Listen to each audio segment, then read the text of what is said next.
People on Earth like to talk a lot about colonizing Mars. But what if it had already happened, and the first humans had already settled down on the red planet? What would life on Mars look like? Would we be able to live on the surface, or have to hide underground from all the solar radiation that Mars gets exposed to? Would we be able to terraform it? This is What If, and here's what would happen if we lived on Mars. Ever felt like getting off this planet?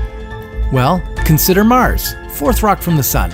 It can be as close as 56 million kilometers away. It can also be as far as 401 million kilometers away.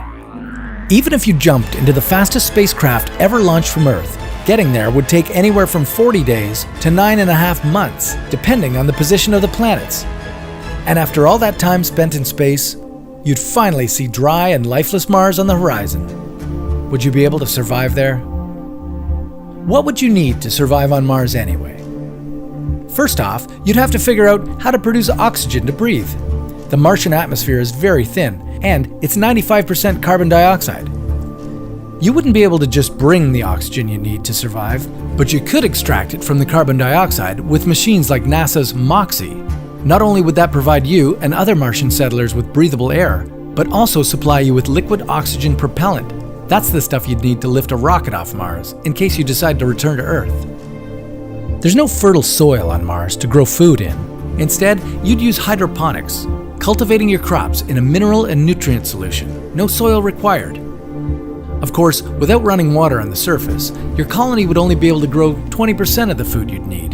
The rest of it you'd have shipped in from Earth. But don't expect fresh meat. All your food would come dried. Along with the other settlers, you'd probably live in inflatable pressurized buildings. But it's more likely that you'd go underground. Because Mars has no global geomagnetic field, and since its atmosphere is so thin, radiation levels in the orbit above Mars are 2.5 times higher than at the International Space Station. That's too much solar radiation for humans to bear.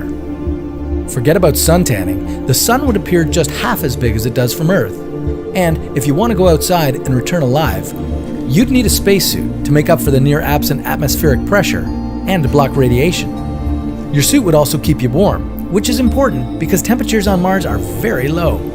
The coldest winter on Earth is paradise compared to the average Martian winter. Temperatures would be as low as 55 degrees below zero. Even colder at the poles, where the temperatures can drop to a freezing minus 153 degrees. A day on Mars is just 40 minutes longer than a day on Earth. A year on Mars would be almost twice as long, though. If you lived in the northern hemisphere, you'd enjoy 7 months of spring and 6 months of summer. Then there would be a 5-month-long autumn and another 4 months of winter. And not only are the temperatures there low, they can also change dramatically within a week. These variations often result in powerful dust storms. They wouldn't harm you, but they'd clog all your electronics. Remember too that the gravity on Mars is about 1/3 of Earth's. You'd need to learn how to walk again. Still want to move to the red planet? Well, your best bet is to wait until the first human colonies head there to terraform the planet, to make it just like the one they came from. They'd import ammonia ice from the atmospheres of other planets to heat Mars up a little. The heat would convert the dry ice at the Martian North Pole into gas and give the planet an atmosphere. Still unbreathable for us, but at least it would be enough to create atmospheric pressure so that you could finally take off your spacesuit. Then, they'd extract water from the vast reserves of water ice locked beneath Mars's surface. Water vapor would make the atmosphere thicker and thicker. Eventually, you'd see it raining and snowing on Mars. And after maybe 1,000 years, there'd be enough oxygen for humans to breathe. The planet re-engineering would be complete. Is living on Mars something you'd like to try? Or would you rather preserve what we have here on Earth?